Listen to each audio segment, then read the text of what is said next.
আমাদের কি হয়েছে আমরা মৃত্যুকে ভয় পাই না? আমাদের কি হয়েছে আমরা মনে করি না যে আমরা মারা যাব?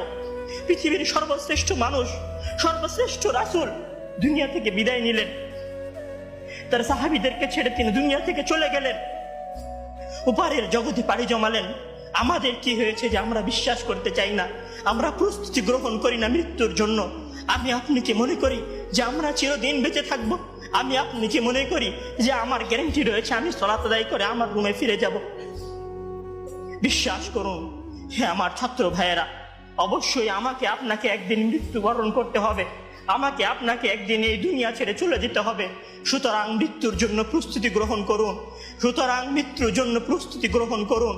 সেই দিন আসার পূর্বে, যেই দিন মৃত্যু আপনার দরবারে উপস্থিত হবে এবং মহান আল্লাহ তাআলাকে আপনি বলবেন, হে আল্লাহ, আমাকে স্বল্প একটু সময় দিন, আমাকে স্বল্প একটু সময় দিন, আমি ফিরে যাই এবং কিছু নেক আমল করে আসি। কাল্লা ইন্নাহা কালিমাতুন হুয়া কাইলুহা। তখন মহান আল্লাহ তাআলা বলবেন, কোনো সুযোগ নেই, এটা তো তার মুখের কথা মাত্র, সে ফিরে গেলে আবারও আমল করবে না, সে ফিরে গেলে আবারও আমল করবে না। সম্মানিত ভাইরা, সেই দিন আসার পূর্বেই প্রস্তুতি গ্রহণ করুন, সেই দিন আসার পূর্বেই প্রস্তুতি গ্রহণ করুন। জেনে রাখুন, সেই দিন উপস্থিত হয়ে গেলে আর কোনো আমল করার সুযোগ থাকবে না। সেই দিন উপস্থিত হয়ে গেলে কবরের নাজাত পাওয়ার জন্য আর কোনো কিছু করার সুযোগ থাকবে না। সেই দিন এসে গেলে 2 রাকাত সালাত আদায় করে আল্লাহর কাছে ক্ষমা প্রার্থনা করার কোনো সুযোগ থাকবে না।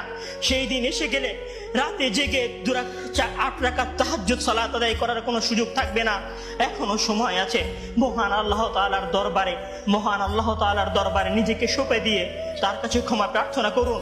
মহান আল্লাহ তাআলার দরবারে নিজেকে সঁপে দিয়ে তার কাছে ক্ষমা প্রার্থনা করুন। মানুষের সাথে কোনো ভুল থাকলে সে ভুলের ক্ষমা চেয়ে নিন। মহান আল্লাহ তাআলার সীমা লঙ্ঘন করে থাকলে মহান আল্লাহ তাআলার কাছে ক্ষমা চেয়ে নিন।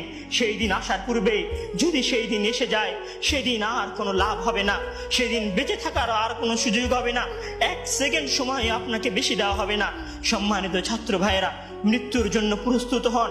মহান আল্লাহ তাআলা আমাদের সবাইকে মৃত্যুর জন্য প্রস্তুতি গ্রহণ করার তৌফিক দান করুন। আমিন।